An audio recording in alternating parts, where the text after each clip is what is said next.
প্ৰতিষ্ঠা। শ্ৰীৰামে হনুমানক ক'লে, হে পৱন নন্দন, মোক সহস্ৰ শ্বেতপদ্ম আনি দিয়া।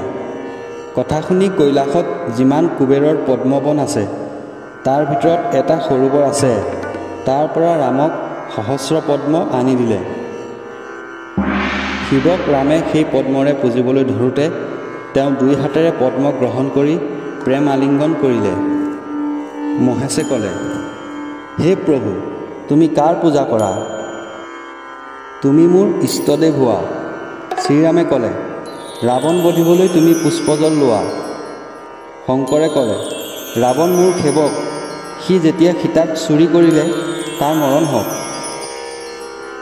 ভস্মলোচন বধ ও সসৈন্যে শ্ৰীৰামচন্দ্ৰৰ লংকাত প্ৰৱেশ। শ্ৰীৰাম লক্ষ্মণৰ সৈতে সুগ্ৰীৱ আৰু বিভীষণ, সোঁফালে মন্ত্ৰী জাম্বুৱান, আগে আগে হনুমান, অংগদে সেনাবিলাকক লৈ গৈ আছে। মাজে মাজে ৰাম জয় সিংহধ্বনি কৰিছে। ৰাক্ষসগণে ধ্বনি শুনি প্ৰমাদ গণিবলৈ ধৰিলে।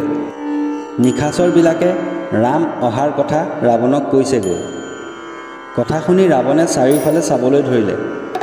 ভস্মলোচনক ৰামৰ সৈন্যবিলাকক ভস্ম কৰি উৰুৱাবলৈ ক'লে।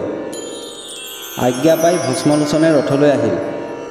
বিভীষণে ৰামক ক'লে, ই চকুৰে যাক চাব সি ভস্ম হ'ব। ৰামে উপায় বিচৰাত বিভীষণে উপায় দিলে, হে ৰাম, ধনুৰ গুণত দৰ্পণ বনোৱা আছে। দৰ্পণত নিজৰ মুখ দেখি নিজেই ভস্ম হ'ব।